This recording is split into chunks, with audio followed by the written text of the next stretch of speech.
여러분들 생각나시는 분들이 있을 겁니다. 작년 경상북도 봉화 광산에서 광부 2명이 갱도에 매몰되는 사건이 있었습니다. 커피 믹스와 갱내로 떨어지는 물방울을 마시면서 갇혀 있었던 시간이 무려 221시간이었다고 합니다. 기억하실지 모르지만 9시 뉴스에서 이 두 분이 극적으로 구출되어서 살아서 걸어 나오는 모습을 취재를 하면서 흥분된 목소리로 계속해서 이렇게 연거푸 외쳤습니다. 기적입니다. 기적입니다. 살아서 나오다니요. 기적입니다. 다들 그렇게 외쳤어요. 갇혀있던 광부에게 가장 두려웠던 순간이 언제였냐라고 그렇게 질문을 했습니다. 이렇게 대답을 해요. 헤드램프가 나갔을 때 아무것도 보이지 않는 암흑이 가장 두려웠다라고 그렇게 이야기를 합니다. 이 두 사람이 서로 빛을 비추면서 열흘 가까이 버티다가 이제 불빛이 사라졌을 때 희망도 우리의 생명의 빛도 꺼져가는 것처럼 그렇게 느꼈다고 합니다. 하지만 빛을 따라서 그 죽음의 공포, 암흑 가운데서 걸어 나오는 두 광부의 모습을 영상으로 제가 다시 한번 돌려보는데요. 소망이 되살아나는 거예요. 강한 위로와 포기할 수 없는 그 생명에 대한 이 집념이랄까요? 그런 게 다시 생기는 것 같은 느낌을 받았습니다. 이렇게 어떤 위기 가운데 구출돼서 생존한 분들에게 편지와 메시지들이 온다고 합니다. 당신 때문에 내가 삶의 의지를 다시 한번 회복할 수가 있었어요. 질병으로 고통 가운데 있지만 그래도 참고 위로를 받습니다. 희망을 갖고 살겠습니다. 이런 내용들의 메시지를 받는다고 그래요. 지난 시간 우리는 베드로의 탈출을 보았습니다. 베드로가 탈출하는 장면을 목격을 했어요. 매몰된 봉화산 그 갱도에서 걸어 나온 두 광부들처럼 간수들과 철문들을 통과를 해서 쇠사슬을 풀고 나온 베드로의 모습을 볼 수가 있었습니다. 죽음의 문턱에서 탈출한 거예요. 그런 베드로가 저와 동시대에 살고 있다면 그에게 이런 메시지를 보내고 싶습니다. 당신 때문에 제가 얼마나 힘을 얻는지 몰라요. 야고보와 함께 베드로 당신마저 죽었다면 정말 제 마음 가운데 낙심이 됐을 겁니다. 나를 가두고 있는 이 감옥과 같은 상황 가운데서 탈출할 수 있는 희망을 주셔서 참 감사합니다. 그렇게 이제 메시지를 쓰고 싶어요. 지난 시간 말씀을 시작을 하면서 쇼생크 탈출에 대해서 여러분들에게 말씀을 드렸죠. 생각이 날 겁니다. 그런데 이번 주는요, 다른 영화가 생각이 났어요. 캐스터웨이라는 영화가 생각이 났습니다. 이 영화의 주인공은 세계적인 유명한 배송회사 페덱스의 관리 직원입니다. 해외 출장을 마치고 이제 다시 돌아오는 길에 주인공이 탄 비행기가 추락을 하게 되고요. 무인도에서 4년이라는 시간을 표류하게 됩니다. 하지만 결국 그 섬에서 벗어나 살아 돌아오게 됩니다. 그렇게 돌아온 세상 너무나 많이 변해 있는 거예요. 실종된 주인공을 백방으로 찾아봤지만 진척이 되지가 않았던 그를 주위 사람들은 하나둘씩 포기해 버렸습니다. 생사를 전혀 확인할 수 없었기 때문에 이미 장례식도 다 치러버렸고 사람들의 기억에서 어느새 이 주인공의 모습은 잊혀져 버린 거예요. 그런 그가 4년이 지나서 원래 자기가 살던 삶의 자리로 멀쩡하게 살아서 돌아온 겁니다. 축하하고 기뻐하는 것 같지만 사람들은요, 그의 생환을 믿질 못하고 잘 받아들이지 못하는 것처럼 보여요. 하지만 이 주인공이 끝까지 포기하지 않은 것이 있었습니다. 다시 한번 포스터를 보여주시겠어요? 무인도로 떨어져 버린 그 절망적인 상황 가운데서도요, 뜯지 않고 간직했던 그 마지막 소포, 자기가 전달해야 되는 그 마지막 소포를 배송하는 일로 영화가 마무리가 됩니다. 이게 끝장면이에요. 그 마지막 임무를 감당하면서 그에게 새롭게 열린 길을 향하여 흐뭇한 미소를 보내면서 영화는 막을 내립니다. 감옥에 갇혀있던 베드로였어요. 여러분, 천사의 인도를 받아 기적적인 탈출을 경험하고 그는 그곳에서 한 가지 사실을 깨닫게 됩니다. 알게 돼요. 바로 지난주 읽었던 말씀입니다. 하나님께서 나 베드로를 그곳에서 탈출시켜 주신 이유가 무엇인지를 알게 됩니다. 11절 말씀을 보세요. 11절입니다. 이에 베드로가 정신이 들어 이르되, 여기부터는 함께 읽습니다. 내가 이제야 참으로 주께서 그의 천사를 보내어 나를 헤롯의 손과 유대 백성의 모든 기대에서 벗어나게 하신 줄 알겠노라 하여. 여러분, 단순히 물리적인 감옥에서 벗어난 게 아니었어요. 또 죽음이라는 어떤 정신적 공포에서 빠져나온 것이 아니었습니다. 지난 시간 이 베드로, 감옥에서 어떤 모습이었죠? 꿀처럼 달게 잠을 자고 있었던, 깊은 잠에 푹 빠져 있었던 마음 편한 베드로의 모습이었습니다. 어떻게 그럴 수가 있었죠? 그는 어떤 준비가 된 사람이었습니까? 죽을 준비가 되어 있었던 사람이에요. 구원받은 베드로는요, 이 죽음이라는 궁극적인 두려움 가운데서 이미 벗어나 탈출하여 자유를 누리고 있었던 사람이라는 말씀입니다. 그는 감옥에 갇혀 있는 신세였지만 이미 탈출을 누리는 자유로운 영혼이었다라는 거예요. 그런 베드로, 감옥에서 빠져나왔을 때 무엇을 알았습니까? 하나님께서 나를 헤롯의 손에서부터 구해내셨다는 것과, 그리고 자기가 죽기를 기대하고 있었던 유대 사람들의 그 기대, 기쁨 가운데서 벗어나게 하셨다는 사실을 알게 된 거예요. 이 사실을 알게 된 베드로, 이제 새로운 길이 열리는 것을 느끼게 됩니다. 알게 되는 거예요. 무엇을 해야 되는지 깨닫습니다.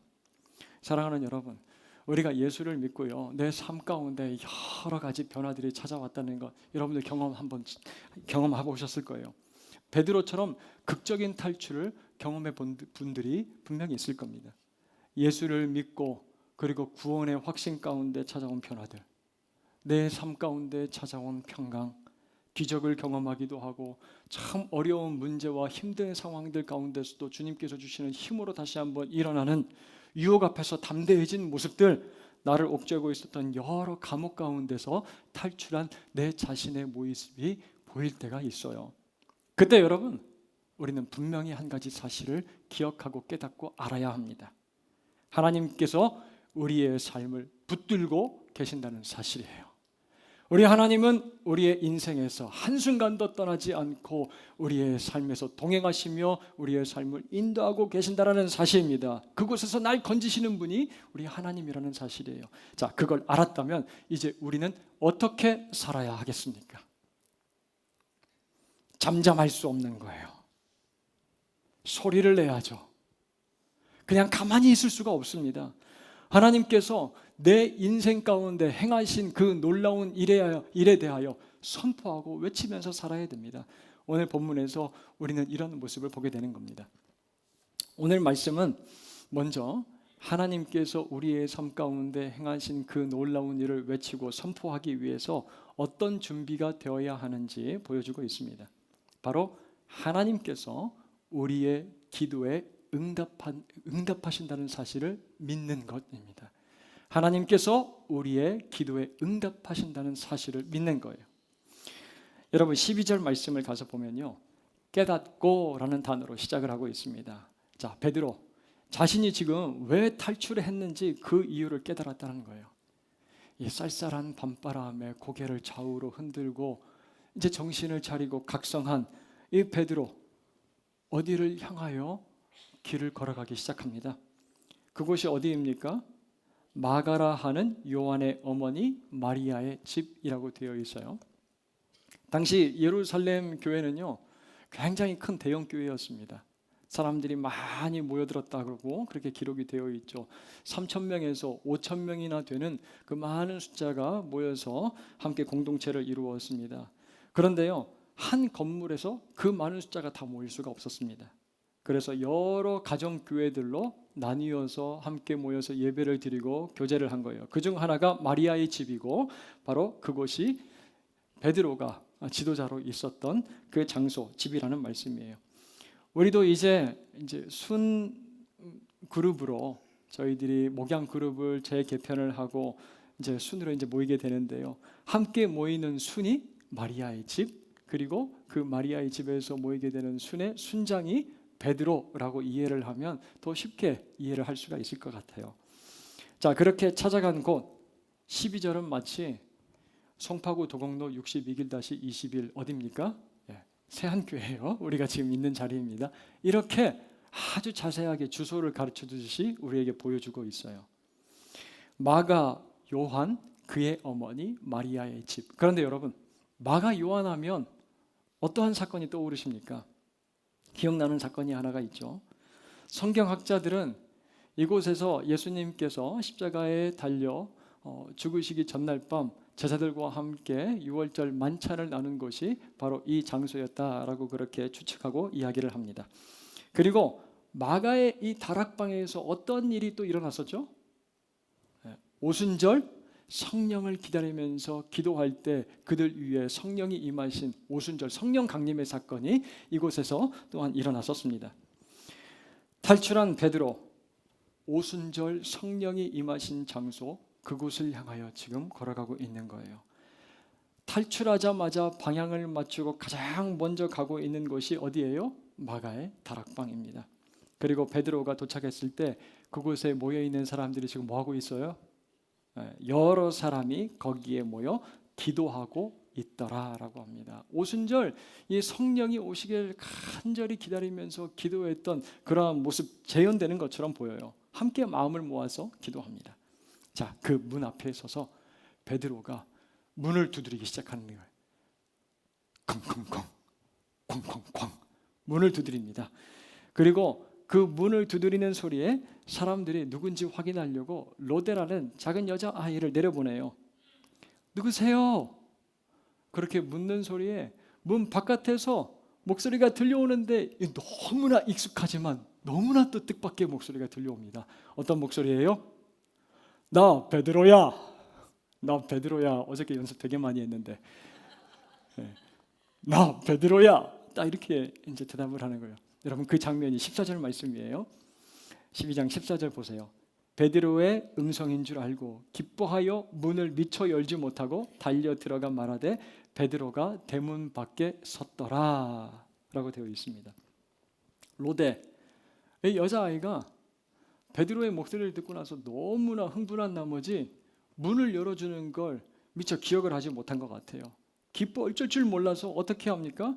문도 열지 못하고 바로 다락방으로 뛰어 달려 들어갑니다. 그러고 나서 이렇게 외쳤을 거예요. 여러분, 대박! 내가 지금 문 앞에서 듣고 온 목소리가 누구 목소리인지 알아요? 지금 문 앞에 서 있는 사람이 누구인지 알아요? 베드로라니까요. 베드로의 목소리가 들렸어요 라고 가서 막 기쁘게 외쳤을 거예요. 여러분, 저는 여기서요 한 가지 생각나는 게 있었습니다.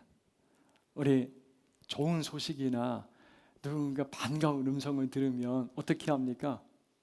알려주고 싶잖아요. 내 주위에 있는 사람들에게 이게 얼마나 좋고 기쁜 소식인지 반가운 목소리인지 알려주고 싶잖아요. 제가 이제 아내와 종종 이렇게 마트 가서 장을 보게 되는데 재밌질 않아요. 안 재밌어요. 우리 형제님들 재밌으시던가요? 아내와 함께 저 뒤에 있는데 제가 담대하게 왜 이런 이야기를 하고 있는지 모르겠습니다. 마트에 장을 보러 가면 남자들 거의 다 이렇게 수조 앞에 서서 킹크랩과 랍스타가 어떻게 사는지 그리고 횟감들이 어떻게 수영하는지 마치 아쿠아리움에 온 것처럼 구경을 하고 있고요. 괜히 어디 가가지고 이제 그 주방 용기 뭐 새로 나온 거 있는가 이렇게 들었다 놨다도 하고 되게 지루해요. 재미가 없습니다.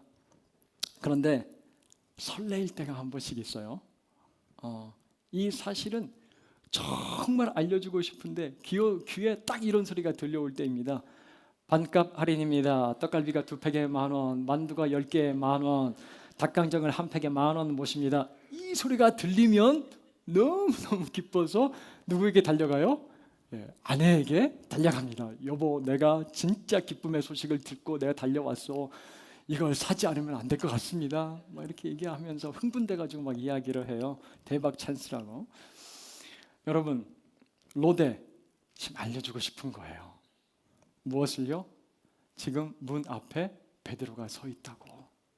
너무 기쁜 나머지 이 소식 들려주고 싶어서 문도 미처 열지 못하고 막 달려 들어갔다고 해요. 사랑하는 우리 새하늘 성도 여러분, 우리도 기쁨의 소식을 들었다면 이 기쁨의 소식을 외칠 수 있는 저와 여러분들 모두가 될 수 있기를 주님의 이름으로 축원합니다. 기쁨의 소식, 구원의 소식을 우리가 들어서 알고 있다면 이 소식을 외치면서 살아야 된다는 말씀이에요. 저는 오늘 말씀에서 베드로가 문 밖에 서서 문 두드리는 모습을 상상하는데 요한계시록 3장 20절 말씀이 생각났습니다.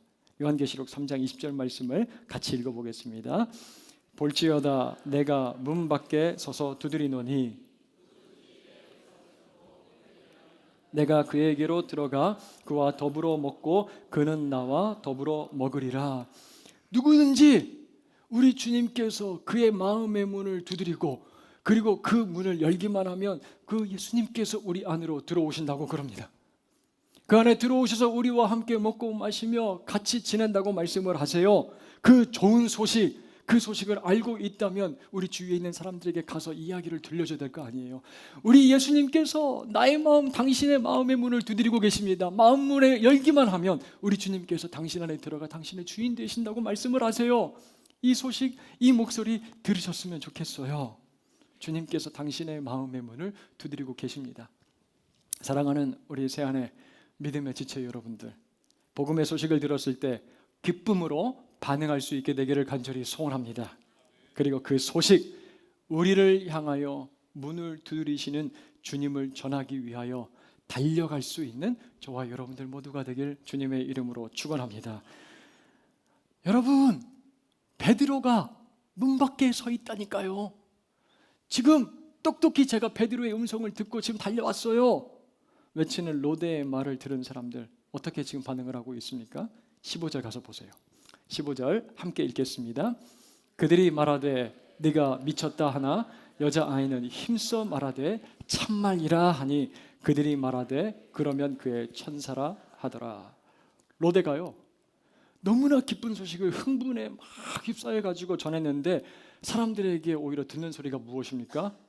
아이고 저 큰일 났네, 저 미쳤어, 아이고 이거 정신이 나갔네. 제가 영어 성경으로 가서 보니까요 You are out of your mind 그렇게 되어 있어요. 너 넋이 빠졌구나, 넋이 나갔구나, 지금 이렇게 얘기를 하고 있는 겁니다.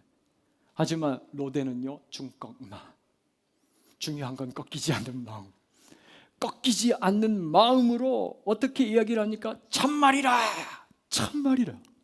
그리고 어떻게 이야기를 해요? 힘써 이야기했다고 합니다. 힘써서 참말이라, 참말이라 외치는 거예요.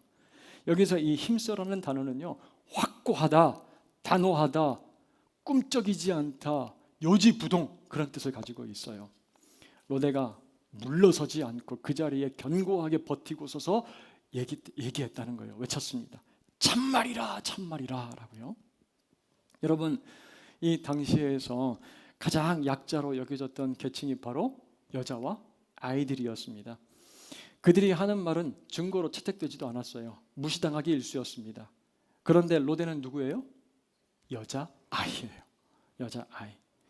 은연중에 사람들의 마음 가운데 여자아이 로데를 무시하는 그 정서가 깔려 있었을지도 모르겠습니다. 하지만 우리 로데는요 그런 걸 아랑곳하지 않아요. 왜요? 자기는 분명히 베드로의 목소리를 들었기 때문에. 그리고 힘써서 뒤로 물러서지 않고 외치는 거예요. 참말이라, 참말이라 라고요. 사랑하는 여러분, 기쁜 소식을 들고 다락방으로 뛰어들어간 로데, 그는 미쳤다는 말을 들어도 어떻게 합니까? 힘써 말하는 거예요. 힘써 말합니다. 참말이라. 여러분, 쉽게 주눅이 들고 위축되는 사람은 무엇이 낫다고 합니까? 네, 자존감이 낮다고 그렇게 이야기를 해요. 자신과 타인을 비교를 하면서 열등감에 빠지기도 하고요.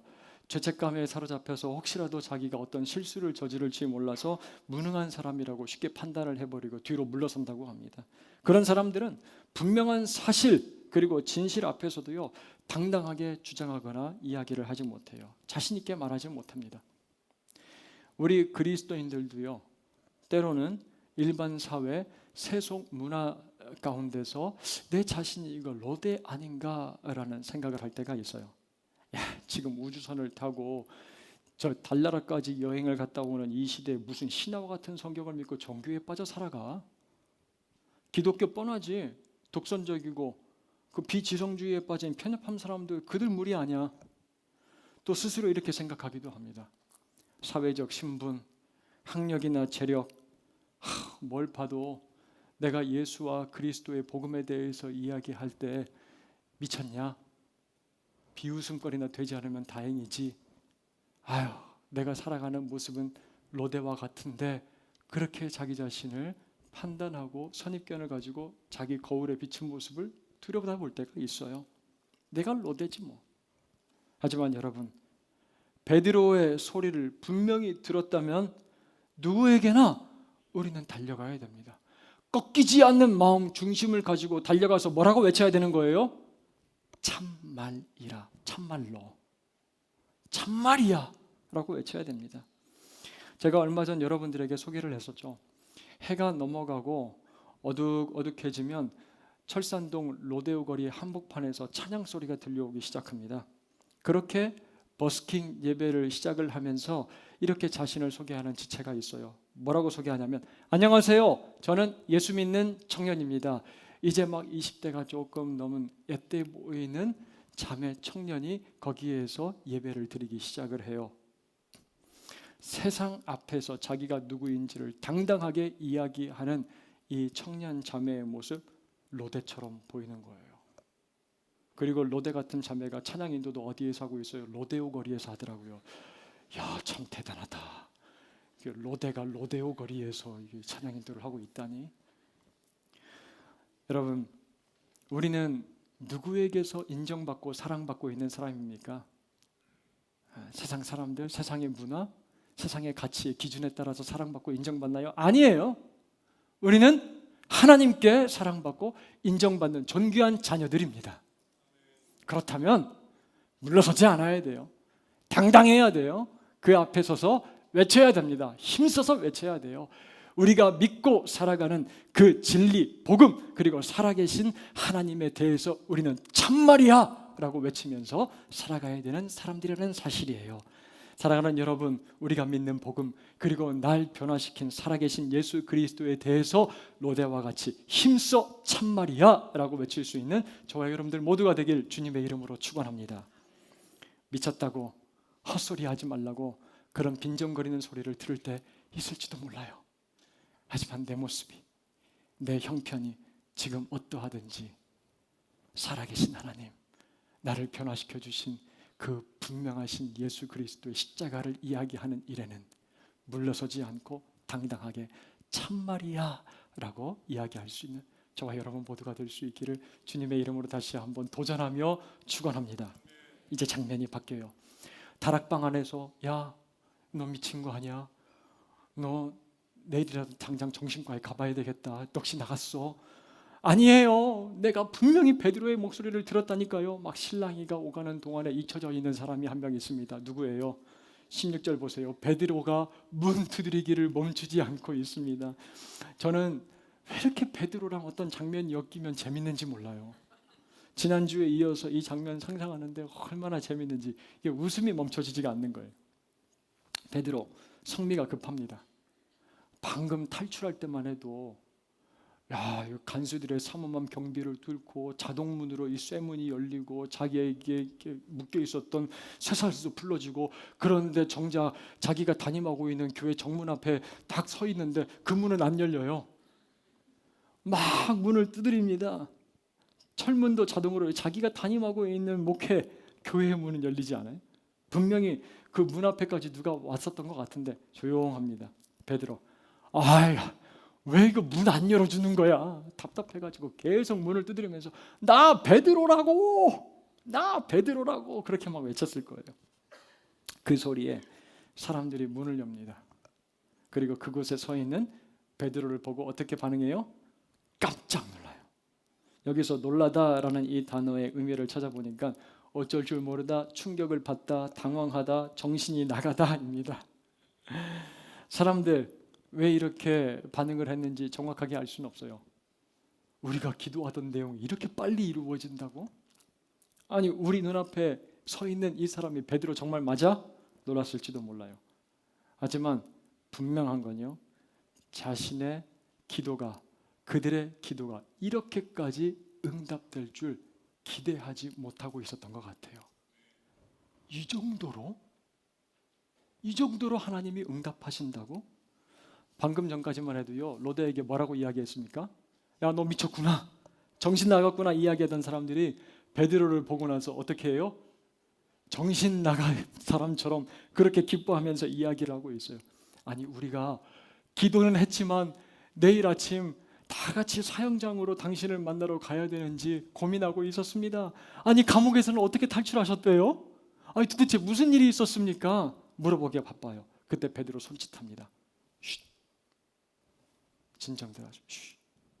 조용하시라고. 그리고 그들에게 무엇을 들려줍니까? 17절 말씀이에요. 함께 읽겠습니다.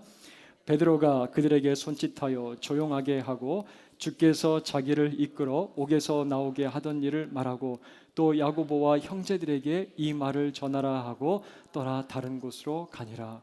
여러분, 베드로 무엇을 들려주고 있습니까?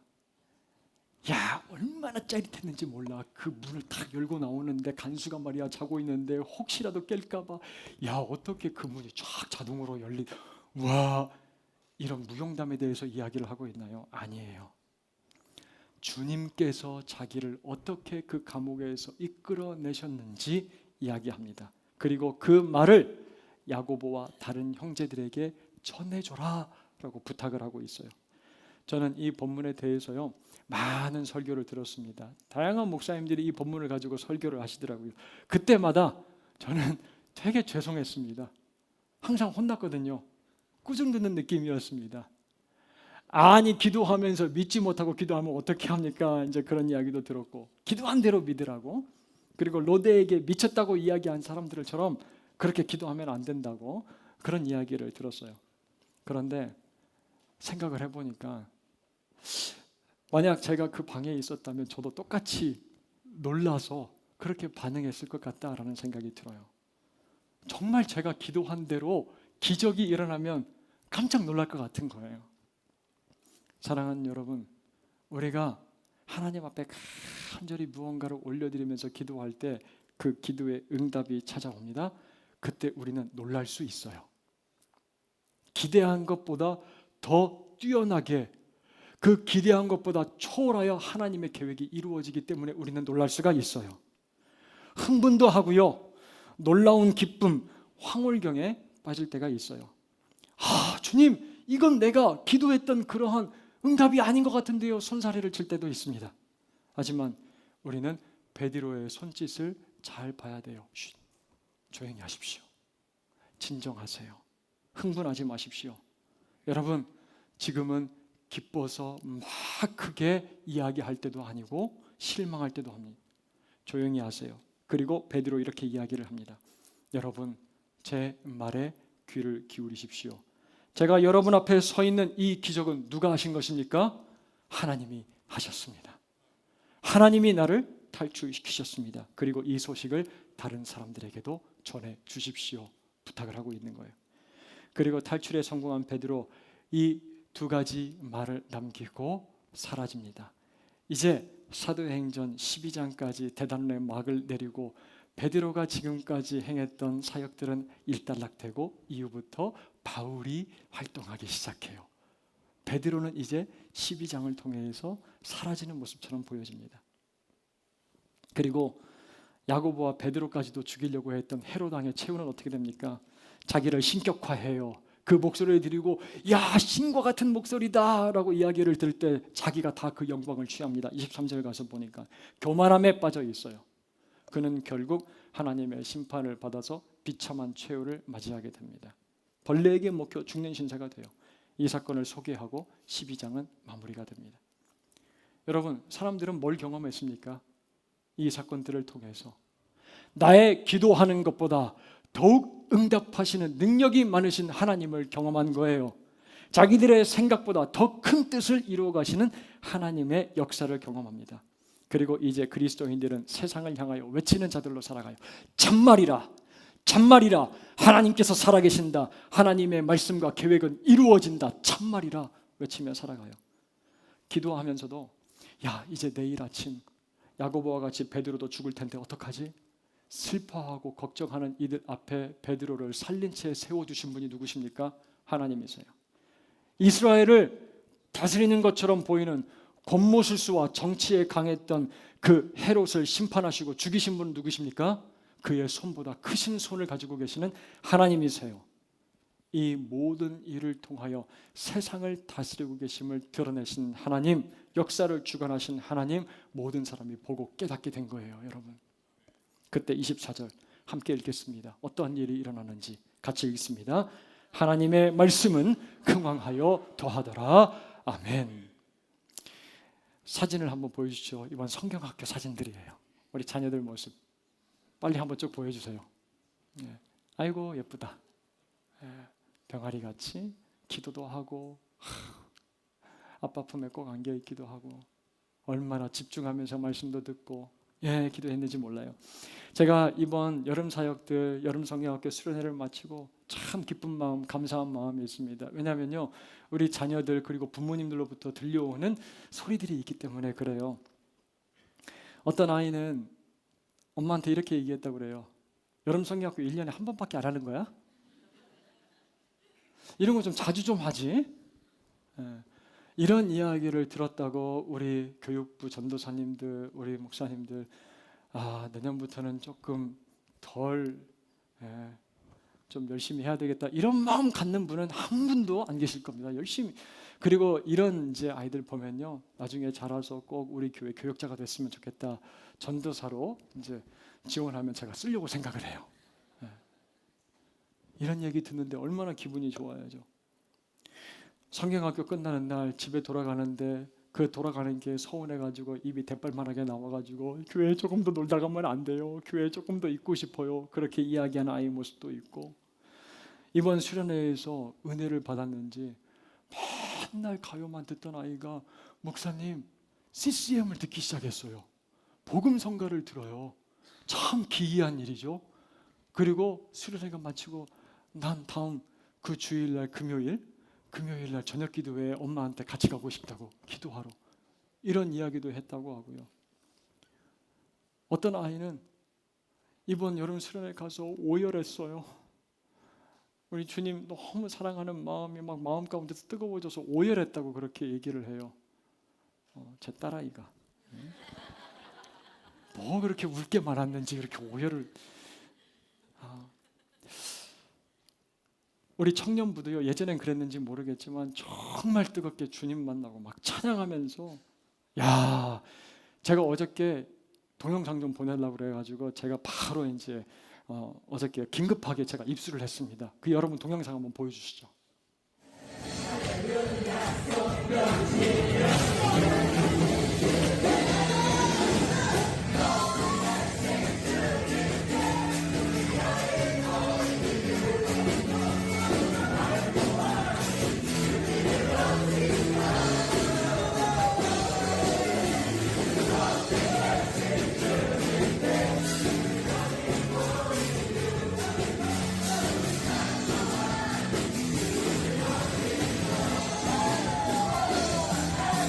여러분들 이 모습 어떻게 보이세요? 네, 여기까지 보여주세요. 이건 뭐 세상 노래 콘서트장에서 벌어진 일도 아니고요. 여러분 이 모습 보니까 어떠세요? 이 시대 로데들 같아요. 정신 나갔구나. 네가 미쳤구나. 이런 소리 들을 법하게 정말 찬양하면서 높이 계신 주님께 우리가 여기 모인 이유 찬양하면서 그렇게 예배드리는 우리 청년들의 모습 영상도 봤어요. 그리고 한 가정에서 이번 여름 수련회를 마치고 우리 교역자들에게 그리고 저에게 이런 한 통의 편지를 보내주셨어요. 이 편지를 읽으면서 제 마음 가운데 얼마나 감사가 있고 그리고 감격이 있든지 여러분들과 너무 함께 나누고 싶었어요. 제가 읽어드릴게요. 전도사님을 통하여 살아계신 하나님, 지금도 역사하시는 하나님, 그리고 그런 하나님의 자녀로서 어떻게 살아가야 할지 고민할 수 있도록 말씀 전해주셔서 정말 감사드립니다. 너무너무 더웠던 여름, 이 뜨거운 여름보다 더 뜨거운 헌신으로 사랑으로 수련회를 준비하신 선생님들과 전도사님께 감사를 전합니다. 사실 출발하는 버스를 보며 경직돼 있고 표정이 AI처럼 멈춰버린 아이들을 보며 제가 중고등부 때 여름 수련회를 기다리고 기대했던 모습과 사뭇 너무 달라서 농담으로 아이들이 지옥열차 타는 표정이라고 했지만 뒤돌아서 생각하니 이게 되게 심각한 일이구나 싶었고, 다음 세대를 위해 정말 사명을 갖고 기도해야겠구나 하는 심각한 마음이 들었습니다. 이러한 마음을 가지고 이 어머니가 기도를 했을까요? 안 했을까요? 기도했겠죠. 마가의 다락방에서 함께 기도한 그 무리들처럼 간절하게 자기 자녀를 위해서 그리고 우리 청소년들을 위해서 기도를 했을 거예요. 돌아온 땡땡이가 이번 수련회 안 갔으면 진짜 후회할 뻔했어요. 진짜 너무너무 좋았어요. 다음 수련회도 저 꼭 갈 거예요 라고 말하는데, 와, 그래, 이거면 됐구나. 이런 고백이 모이고 모아져 삶의 고백이 되면 정말 좋겠다 싶었습니다. 전도사님 너무너무 애쓰셨습니다. 말 많고 탈 많은 아이들 이고 지고 가시느라 고생 많으셨습니다. 이 편지 받으셨다는 거예요. 편지를 읽는데 얼마나 감사해야죠. 전 수련회를 마치고 돌아와서 엄마에게 은혜를 받았다고 이렇게 말하고 있는 아이가 마치 로데처럼 보였습니다. 참말이야. 수련회 가서 기도하는데 예수님께서 내 마음의 문을 두드리셨고 그 마음 열 때 주님께서 내 마음에 들어오셨다고 참말이라니까. 로데처럼 보였어요. 하지만 저는요, 기도하면서도 이런 일들이 있을 줄 그렇게 크게 기대하지 못했거든요. 마가 다락방에서 기도하던 그 무리 중에 한 사람처럼 말이에요. 부끄러운 거예요. 제가 그 아이에게 너 미쳤구나, 정신 나갔구나 그런 말은 안 했지만, 야, 이런 일이 우리 안에서 정말 가능하다고, 이런 일이 일어날 수 있다고, 이 편지를 읽으면서 이렇게 놀라고 있는 제 자신이 굉장히 하나님 앞에서 죄송하고 민망한 거예요. 우리 새한께도 이런 일이 일어나? 죄송한 거예요. 하나님이면 하실 수 있는 일을 제가 판단하고 제가 생각하고 그걸 제안하고 있었던 거예요. 너무 죄송했어요. 그래서 어제 말씀 준비하면서 이렇게 주님 앞에 무릎 꿇고 기도하기 시작했어요. 우리의 기도에 더 크게 응답하여 주시는 좋으신 하나님, 당신의 말씀, 그 약속을 저도 우리 새한교회 모든 성도들도 참말이야 참말이야라고 힘써 외칠 수 있는 주의 백성들 다 되게 하여 주시옵소서. 그래서 우리를 통해 우리 새한의 성도 한 사람 한 사람을 통하여 하나님의 말씀이 흥왕하여 더해가는 놀라운 하나님의 나라의 역사가 쏟아내려져 가게 하여 주시옵소서. 그렇게 기도했습니다. 여러분, 사랑하는 새한의 성도 여러분, 우리의 기도에 응답하시는 살아계신 하나님을 경험하는 저와 여러분들 모두가 되길 주님의 이름으로 축원합니다. 그래서 세상을 향하여 우리 모두가 담대하게 참말이야 참말이야라고 선포하며 하나님의 나라가 아름답게 흥왕해가는 우리의 삶과 가정과 우리 공동체를 통하여 하나님의 나라가 흥왕하여 확장되어서 가는 그 놀라운 역사, 하나님의 계획을 경험하며 살아가는 저와 여러분들 모두가 되기를 주님의 이름으로 축원합니다. 이 말씀 기억하며 우리 다 같이 일어서서 찬양하며 나아갑시다.